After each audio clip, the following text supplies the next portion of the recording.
Hey guys, I'm Charlie Shrem, and you're listening to Untold Stories, where we dive deep with crypto's most influential leaders to find out how this movement truly came to be. Of course, this episode is powered by the Blockworks Group. They have amazing podcasts on their networks, including mine, over 20 shows. Check them out at blockworksgroup.io. With that, today's episode is my good friend Sebastien Couture. He's an amazing podcaster, Epicenter.tv. I follow their lead, I listen to them, and I really enjoy them as podcasters. Their episodes are great, and they do some great shows. They talk about crypto, and Sebastien is an amazing person who's been through so many ups and downs of the crypto industry. So it's really great to see and to talk to someone who's talked to the guests that I've wanted to talk to during some amazing events. And we talked about a lot of details and everything like that.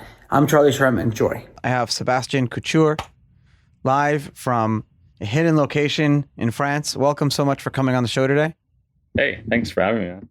Yeah, man, it's good to have you, because I feel like there aren't very many podcasters in the space, but also people who are at the same time working in the space. So, you have like two hats, right? You have you're working and you're in the crypto industry hat, but you also have been running a show since 2013 that was one of the only two shows that I used to listen to. I only listened to two podcasts before I started this show.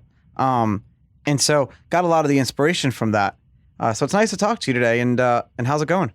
It's going pretty good. And yeah, thanks for that. So, yeah, I mean, it's true that I have worked in the industry. Like, I've had several hats in the industry, but like the thing that's been most consistent, I think, is just doing the podcast. So right now I'm doing other things, but it's been primarily the podcast for the last couple of years. And we can talk a little bit more about that. Yeah, for sure. The interesting thing about these shows, like when you build companies, and to like talk about consistency, when you build companies, they have overhead and things to run it, and shows have a lot of overhead and a lot of like cost too.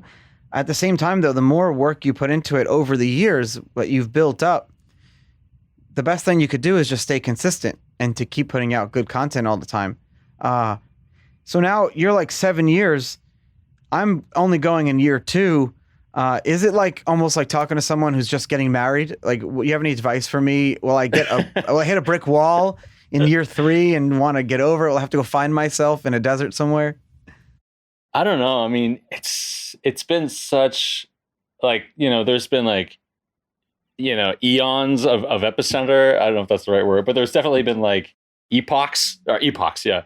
And in the beginning, it was just like me and Brian, like doing this podcast, kind of learning about Bitcoin and crypto. Let's maybe like start from the beginning. So I mean, like, I don't know how far back I should go about this story, but like the as far story back as you can. Well, so Epicenter came about, like you said, in 2013. I was working as I started my career in web development and project management. I moved to France when I was in my early 20s and studied here. And I'm originally from Canada, and I moved to France in my early 20s. I was working as a project manager in this web agency and like not getting along with my boss or anything. And then I found out about this thing called Bitcoin, like somewhere around, I guess, like October of 2013, and started reading about it. At the time, the only thing on my mind was like, how can I make money with this thing? Like, I thought it was interesting. Like, I thought the technology was cool. It was like a neat idea. There's, the whole let's disrupt the financial sector thing was like kind of present. I like that kind of cypherpunky aspect of it. But to be honest, like, I was thinking, how can I make money with this thing? And I started looking into mining, and quickly discovered that. Like, why does everyone do that? Everyone always assumes that mining is the best way to get into crypto or Bitcoin or Ethereum or whatever first. Like, everyone's like, yeah. So I thought mining would be the way to go. I realized that was probably like a big investment, a lot more that I could chew at the time. And I started listening to LTV, probably, like you, also listening to LTV at the time. Yep. Adam Levine, and then Adam put out a call like in early December of 2013. He's like, okay, we're going to do this contest. And we want to start this thing called the LTV network, and whoever whoever's interested in participating in this contest, we're going to do a Skype call, and I'll basically like kind of explain the rules of the contest and whatever. And so I got on the Skype call, and there were maybe 4 or 5 people on there. I think the Mad Money Machine guy. These are podcasts that don't exist anymore, but there were like a few people on there, and then Brian. And Brian and I were the only 2 guys that were in Europe. And I was just getting into crypto. Like, I knew very little about it. This is Brian Crane, right? Sorry, yes, of course. Yeah, Brian Fabian Crane. He visited me here in Florida, actually, last year. We had dinner together. Okay, yeah, cool. Yeah, I mean, Brian's... I'm like really glad that, I was able to meet Brian and start the podcast with him. But I thought, okay, this guy has some knowledge about crypto more than I do. He seems like a straight shooter kind of guy. I had experience with marketing and building websites and a little bit of audio production experience, and I thought, okay, like let's do it together. So I kind of offered to maybe do this together, and that's how it started. And then we recorded our first episodes in like late 2013. And the rest is history. Yeah. And there's been, many things have happened since then, but that's kind of like the origin story of how it got started. Who were the first type of guests that you had on the show? Well, see, the thing is, at the beginning, it wasn't a guest show. So I'm a big podcast listener. I always have been, like, since 2005, like early days of podcasting. And I was, and still am to some extent, like a big fan of Lee Laporte and Twit. And I wanted to base Epicenter on that. And the first couple of episodes is like me and Brian. What are those talking. shows? It's like panel shows, basically. So It's like you have a host, and then there's kind of people that come in and out, and like regular hosts, and they'll talk about current events kind of stuff and bring in commentary. And if you listen to the very first episodes of Epicenter, and you shouldn't, because it's really quite embarrassing. The first 4 or 5 episodes are just me and Brian talking about, like, oh, there's like a Kanye coin, and then the next episode is like, oh, Kanye coin's dead because he's threatened to sue them, and oh my god, that kind of shit. And then we hadn't met yet, so this was in December, and then people from that area will remember the Inside Bitcoins conference series. So there was a conference in Berlin. I came over, Brian and I met. I went to the one in New York. I don't know if they're still doing them, but no. They stopped. They sold it like a year later. They realized that it's very difficult to make money in crypto conferences. But yeah, they were quite good at the time. I think like they were probably one of the only conferences that was kind of like makes sense to go to. Yeah. And so I came to Berlin. Brian and I met in February, and then we started recording interviews there. And so our first interview was with like Johan Barbie, who was working on this 37 coins thing at the time. And then, we had like Jonathan Levin from Chain Analysis, but he was doing Chain something Analysis before. on like early on in the day. So funny story about him is that like he's the COO of Chain Analysis, huge company now, but he actually couldn't even afford crypto conferences back in 2013. He told me that he was offering to live tweet them for the conferences for free if they would let him give him a free ticket. Well, yeah, that's only in our industry can that be the case. I love it. And he told me that those times were a lot of fluff, and I was a little offended by that, because he was talking about one of my speeches, and he said the problem in those years, everyone was like, yeah, Bitcoin bull market's about to happen. This was going into 2014. And he's like, there were no charts, there was no data, there was no users. It was just like fluff. And I was live tweeting this, and I'm like, what is happening? And he almost like foresaw another year or two of needing to build and bring users before like the bull market. And he was right. Yeah. I mean, like, he was right about a lot of things. So yeah, those kind of the early days. And then, in the early days, we also had like, it was like Brian and I, and then we had this woman, her name is Sean Jones. She's a regulatory expert in the UK and like Isle of Man, and then now she's in Gibraltar. But she would come on regularly to do like this kind of regulatory update. And after some time, we thought, it'd be great to have like other hosts, more regular hosts. And so like Sean, was contributing a lot on the regulatory side in the beginning. And then Meher Roy joined us. Oh God, probably like a year or why did you want half. the show? So when I launched the show, it was like, I'm going to do a single person show, and then maybe down the road, I'll have like a co-host who can kind of be someone to help me down the road. But why start the show off with multiple hosts and panels and a different type of thing instead of just one or two people? Yeah, I don't know. I mean, like, there were so many things going on in the space. I mean, like, the space was exploding with projects, and we thought it would be cool to have like,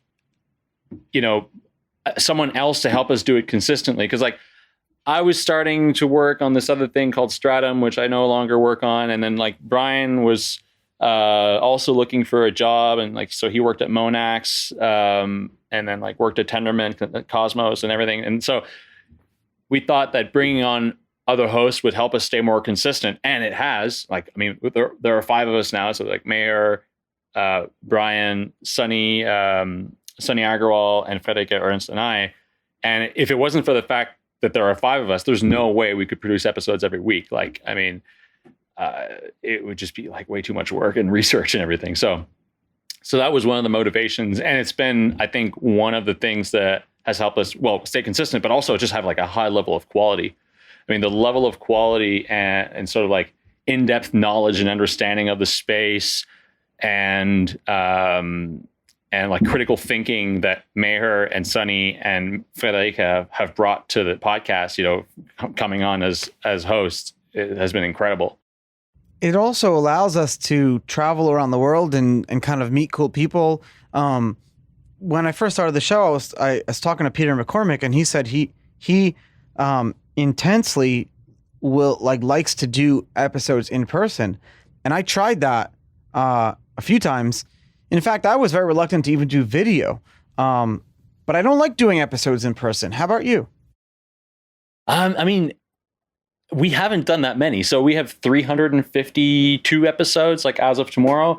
And congratulations. Thank you. I just did episode 100, and I was stressed out. That's a good milestone. I mean, that's like, you're over the hump. So the only real episodes we did in person were like early on when we go to conferences and record kind of, short interviews. And then I did a couple at HCC earlier this year, just before the whole COVID thing. But, it costs money to go around the world and record content. Yeah, it does. It does. I don't know how Peter does it, but yeah, it's expensive. You also create a lot of pressure on yourself because you got to meet the person. Joe Rogan does a great job at it. And honestly, Peter does do a great job at it because we were able to do a 2-hour show in person after like a few days of just getting to know each other. And that's his like kind of MO. And it's a different type of show. For sure. Which is very interesting. But what I want to understand, and what I didn't predict, is why did podcasting become the medium of choice for this industry? And it's really true. If you look at it, all the press in our industry has their own podcast. The Block has their own podcast. CoinDesk has their own podcast. Everyone has their own podcast. It's just a thing. But it took a while for like Wall Street Journal and all these other ones and Bloomberg to get their own shows. So it was like a little bit of a lag there. Our industry embraced podcasting a lot quicker. Now it was weird because I thought, like myself included, short form content. How do we sit through an hour long of show? But it's interesting how that all worked out. I wonder if you thought that would be the case when you had launched the show. Honestly, I didn't have very many expectations for it. I think in the beginning, but I think one of the reasons why, this industry has kind of embraced podcasting is that there's a couple of things. So one, it's really complex topics, right? So like when you're just getting into it, it helps to have people kind of walk through and explain the stuff. And sometimes it needs to get technical and you need to go along because there's a lot to cover, right? From the kind of high level philosophical, ideological, game changing kind of concepts that a lot of the people in this space, hold. And then going all the way down to kind of the technical stuff. And, this is something that I kind of recently came up with. It's like Epicenter, we fly high and we dive deep, like we kind of try to stay at both ends of that spectrum. And I think podcasting is a great medium for that. And the other thing is just there's lots of like really interesting people in this space. Like I think like the crypto industry is just filled with such interesting characters, and to be able to listen to them and hear their stories, like kind of like what you're doing, is really cool and interesting, right? It's true. And we're all like digital, like not digital nomads, but like digital native. A lot of us, I think, listen to podcasts anyway, so it kind of lends itself to the industry. Well, podcasting allows me to explain concepts longer than even in person, because I feel like when I talk to people in person, they lose focus. We all have like ADHD. But here's a perfect example. Like, okay, so let's talk about coronavirus epidemic for a second. Although I'm so sick of talking about it, but I want to talk about it in the age of information. Until coronavirus came out, everyone looked at information, podcasting, freedom of speech. They looked at it as, let me get my piece of paper. They looked at it as, and this was the problem. I almost like tried to explain to people this. Here's a circle. If you're in the circle and all this misinformation, as long as, I don't know that you can't see what, as long as I can control, as long as we make it ability for their freedoms to get in and out of that circle where there's no press freedom and there's no information, as long as we create VPNs and we create information, right, that we know on the outside we can trust, we know we have outside information, then we're good. So we've built all our information infrastructure. The problem with coronavirus is that there's no one to trust around on the outside. There's just a big fucking confusion of miscombobulation. Now, the only other people in the world who've ever had to deal with this are inmates in prison. Because an inmate in prison, that's the problem you have. You have this just constant misinformation because not only do you not trust all the other inmates, you don't trust the administration either, and they purposely lie to you so they can control the inmates like that. Right. So we have this thing, there's no internet in jail, but they have this thing called inmate.com. And inmate.com is like, oh, yeah, did you hear we're getting chicken wings for the Super Bowl this year? Where did you hear that? Inmate.com. Okay, like you take it with a grain of salt, right? And then you go on your own exploration of here's the radical one way and here's the radical the other way. I need to find my own happy medium. Yeah. Most people in the world don't know how to do that, myself included. I'm not very good at it. I'm a little bit better, I feel like, because I've been through that experience, but it's a very difficult thing to do. With coronavirus, you have, I purposely will read the New York Times, I don't trust them at all, but I feel like if I go to the one press that I know is lying to me the most, and I take their information, I can have at least the one way. I go somewhere else, and it's a happy medium. I feel like podcasting allows for that. I know I just kind of went crazy a little bit there. Yeah, no, it's true. Like you get to talk through things, and the thing with Twitter and everything, it's just like, it's not a medium that's conducive, I think. I mean, it's conducive. 200 and something characters. Sorry?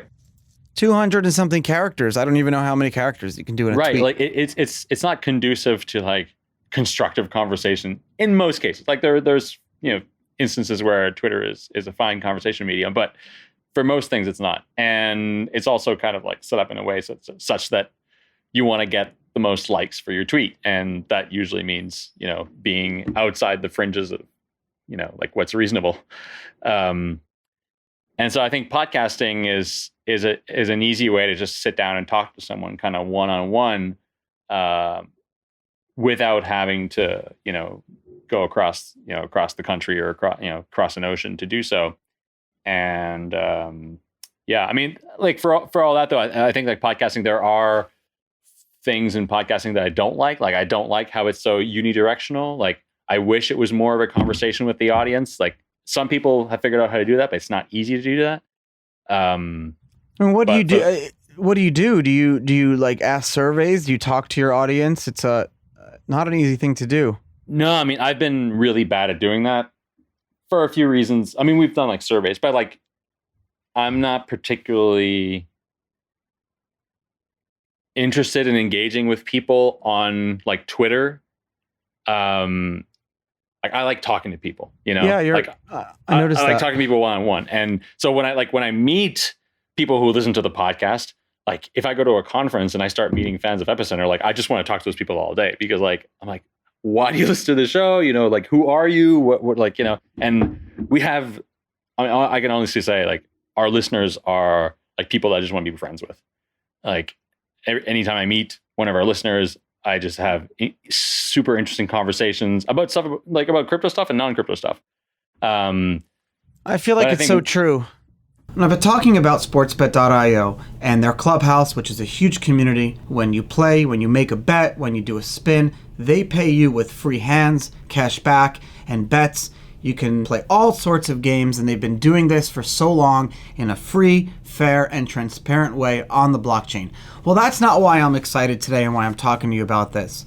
Because now they're taking this community to the next level by sponsoring the Southampton Football Club. You're talking about millions of British football fans can now see the Bitcoin logo on the front and the sleeve of also the Walford Football Club.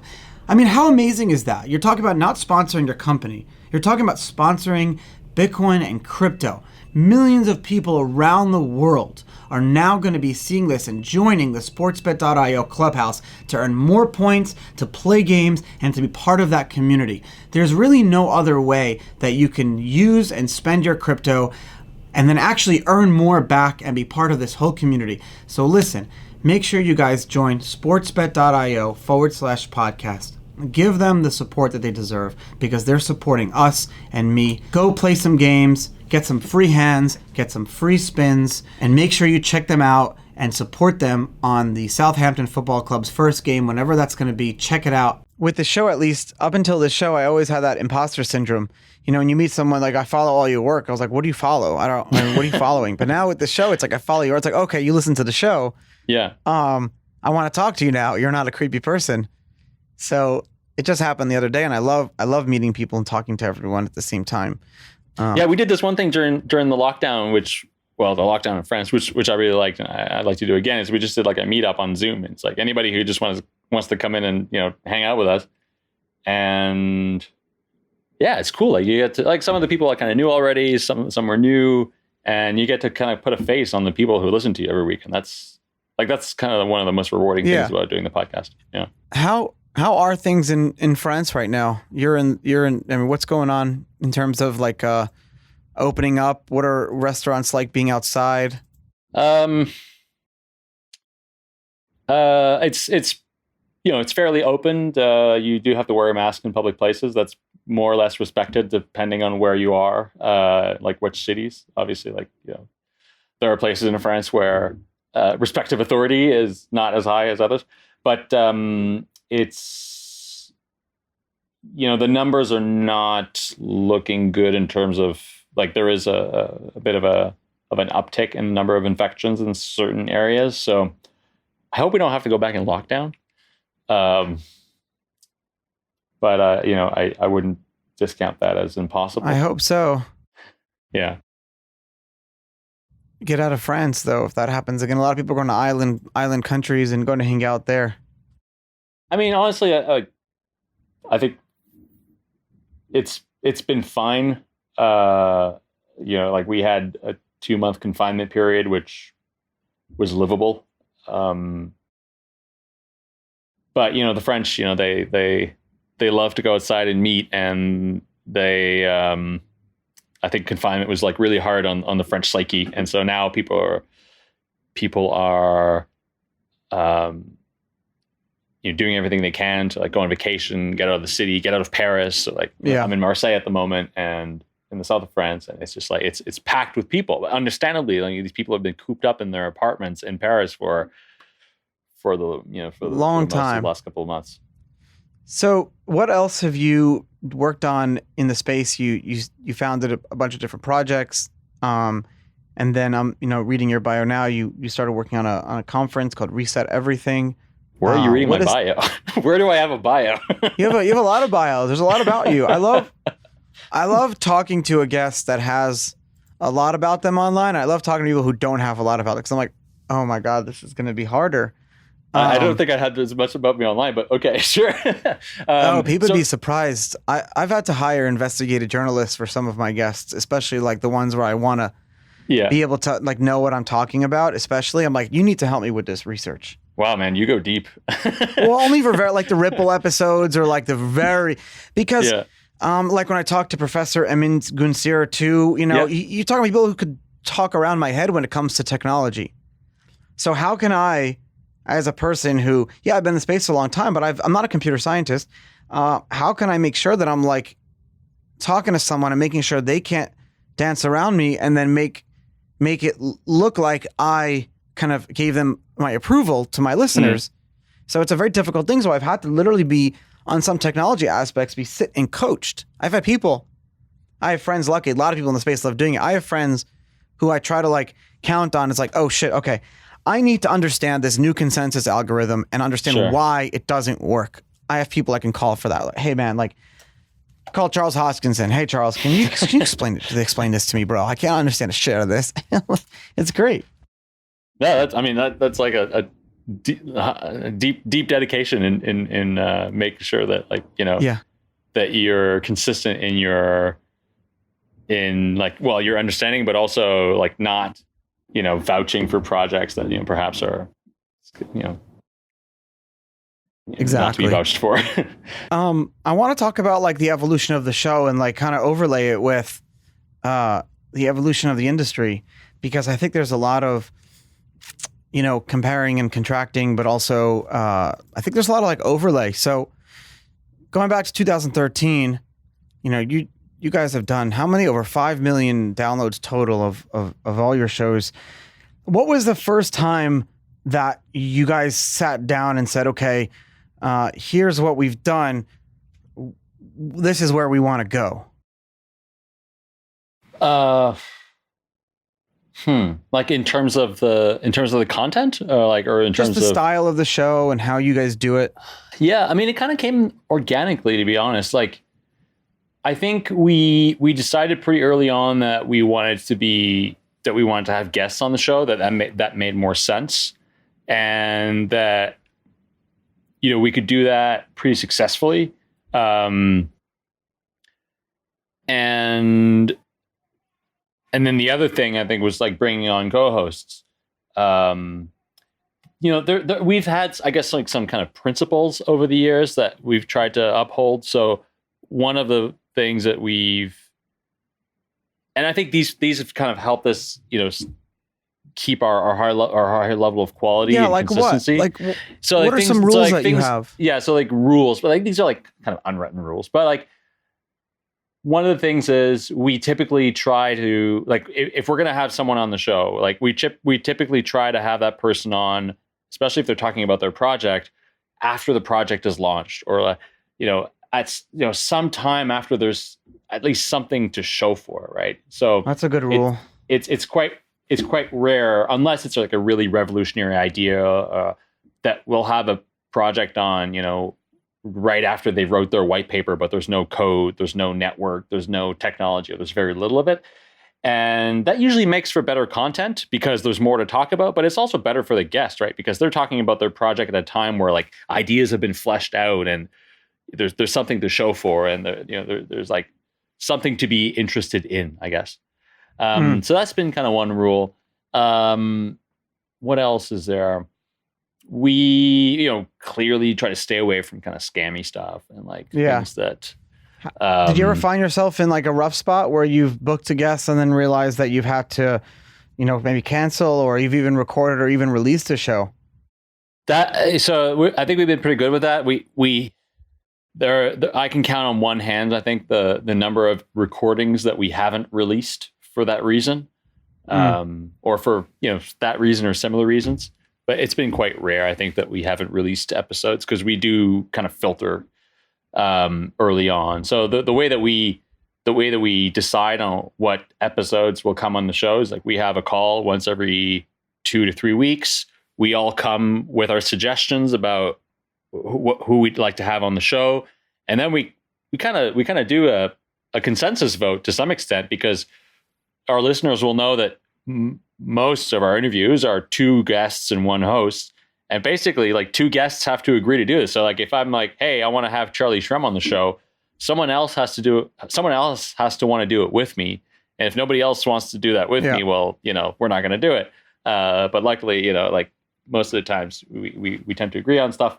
And sometimes we'll postpone it and we'll do it a bit later when we think it's it's a better timing. But that's kind of, I think, what's helped us keep a high level of quality and be consistent with that. Have there been times where you've had a guest come and it was like a hostile situation and you've almost had to re-record? I had it once. I think it's happened to me once, I think. Yeah. Where there's been some hostility and even like emails exchanged afterwards. And yeah. Oh. yeah. But yeah.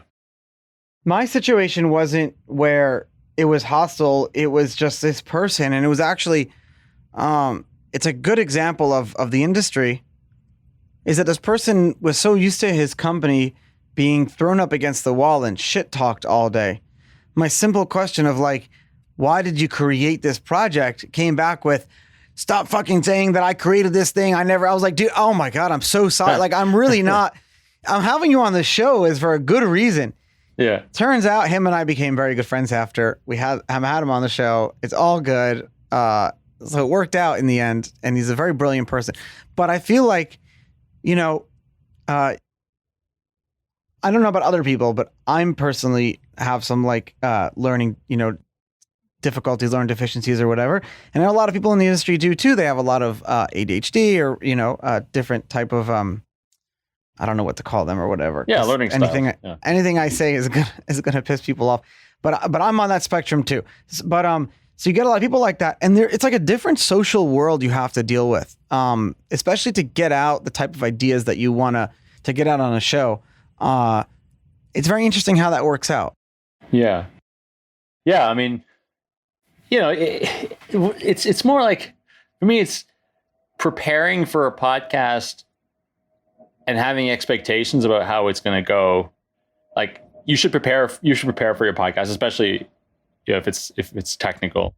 But then I find myself having expectations about how it's gonna go. And sometimes it goes really well, and sometimes, well, not so well. Like, you'll have people who are extremely articulate and will be concise in their explanation of things, or will explain things super well. Or you have people who are just not. And sometimes you have to help them, and sometimes you can't.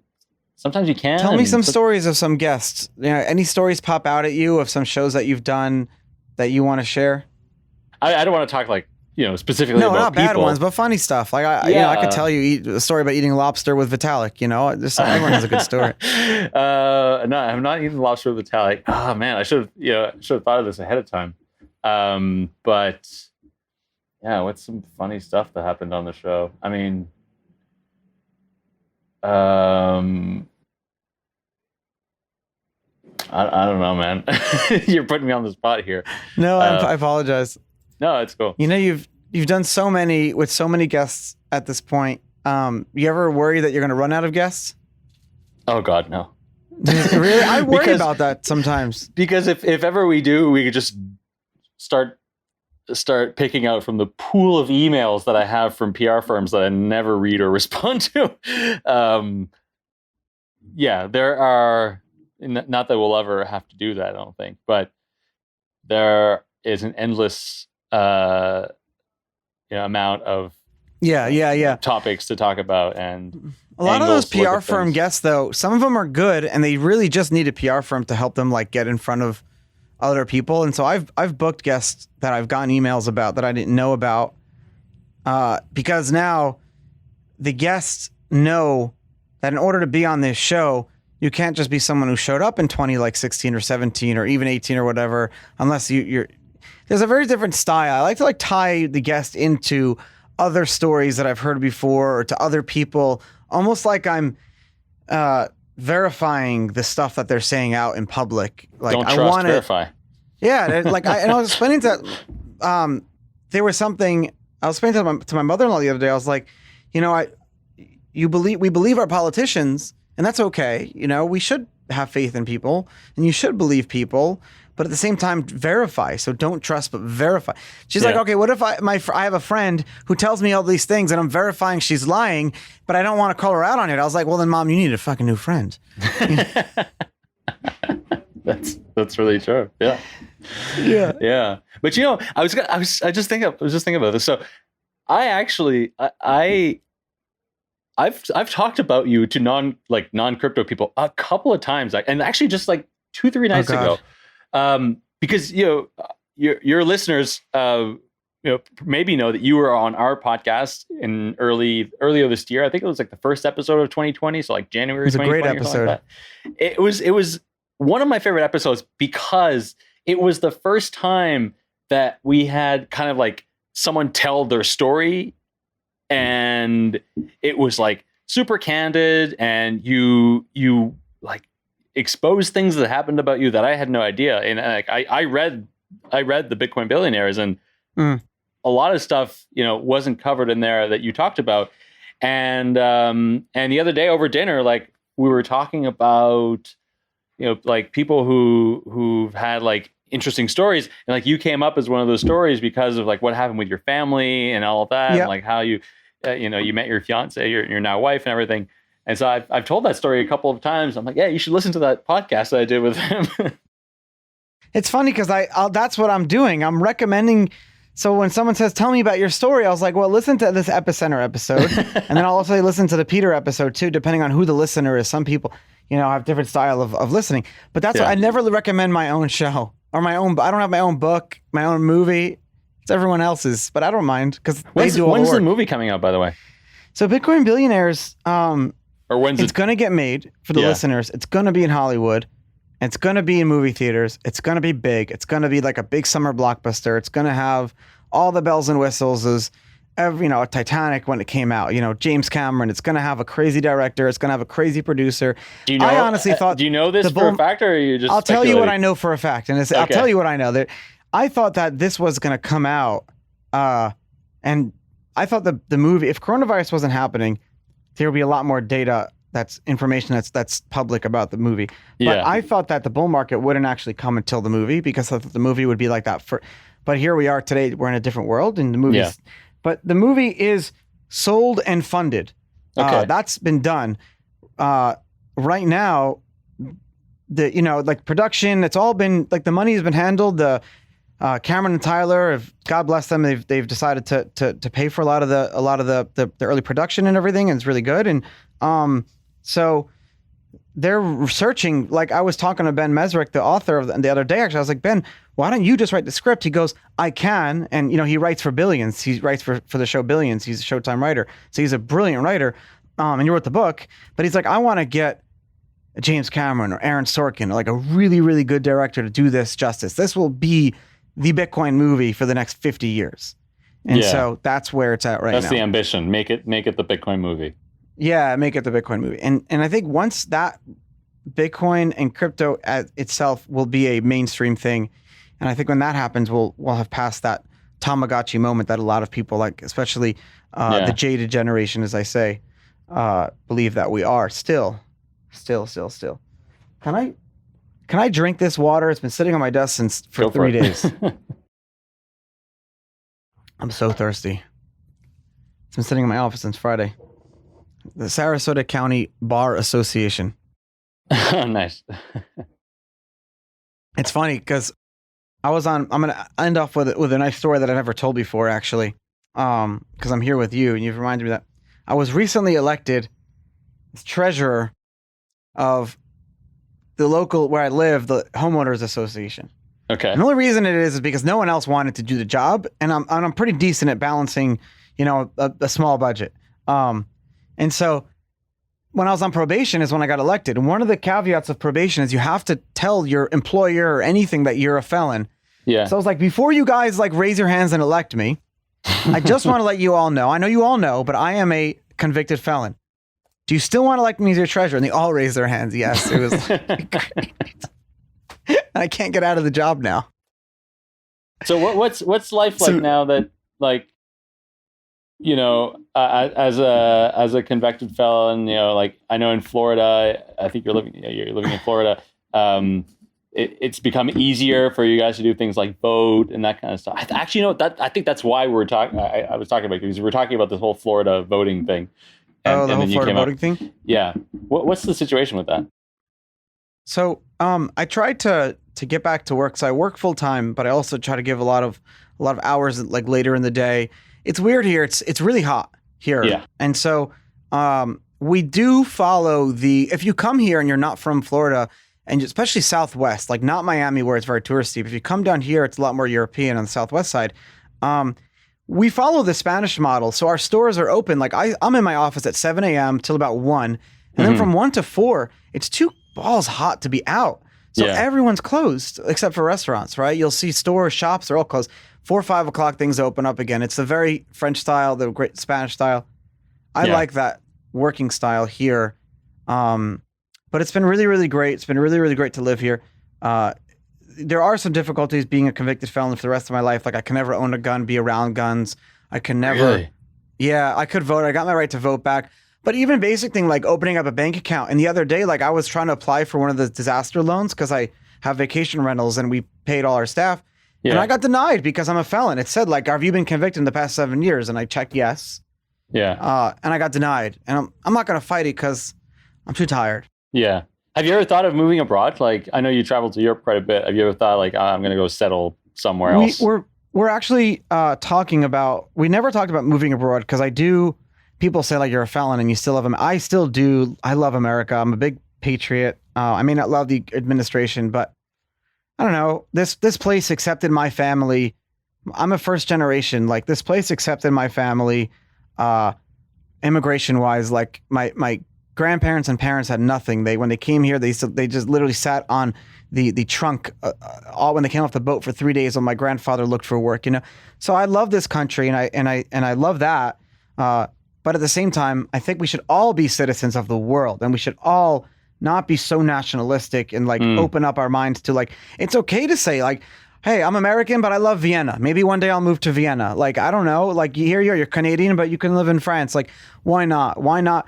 I think that if I ever become like a billionaire or where I could just kind of give away all my money, if I ever get to that point, like God bless, one of the things that I would like to do is basically do a thing where I will offer, like, if you're an American citizen, or if you're, I don't know the caveat, resident or whatever, or if you grew up in America and you've never traveled before and you're like 18 years old, I want to start a charity that will like basically send you on a trip somewhere in the world for like 4 or 5 days and immerse, kind of the Israeli birthright system. The Israeli birthright is a great model for that. So for those who don't know, if you're Jewish and you've never been to Israel, there's actually a Christian-run organization. It's not even a Jewish-run organization that will literally, for free, give you a free vacation to Israel for a week.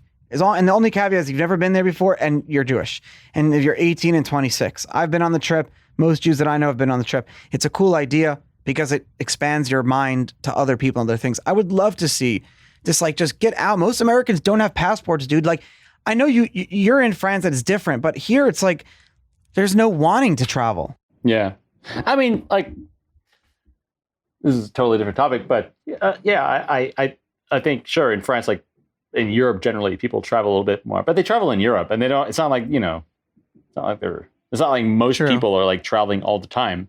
Europe is so diverse though. But it is diverse and it is easier to travel for sure. But in the US, people travel to other states. Well, hopefully I'll see you in October. It's my only trip I have planned is to France in October. I'm excited. I hope to meet up with some crypto folk, but I'm going to be on vacation. Okay. Yeah, I'm really excited about that. I hope you can make it over because for the moment, anyway, I think the Schengen area is still closed to Americans. I know it is. So Americans, I have 60 days is my trip, so we'll see what happens. But thank you so much for coming on the show today. I really appreciate you thanks taking for having the time. me. We've been wanting to do this for a while, so I'm glad we could finally do it. I'm happy that this was kept light because I do such intense, like the shows, my brain hurts sometimes. Now I'm going to release this episode right after like an episode where everyone was just like burnout. It was like a big burnout episode. It's gonna be like, here's a light episode. Everyone just relax. Just Enjoy. a chit chat. Yeah. Just a chit chat. Sebastien, thank you so much, bro. I'll talk to you later, and I'll hopefully see you in 2 months. Yeah, for sure.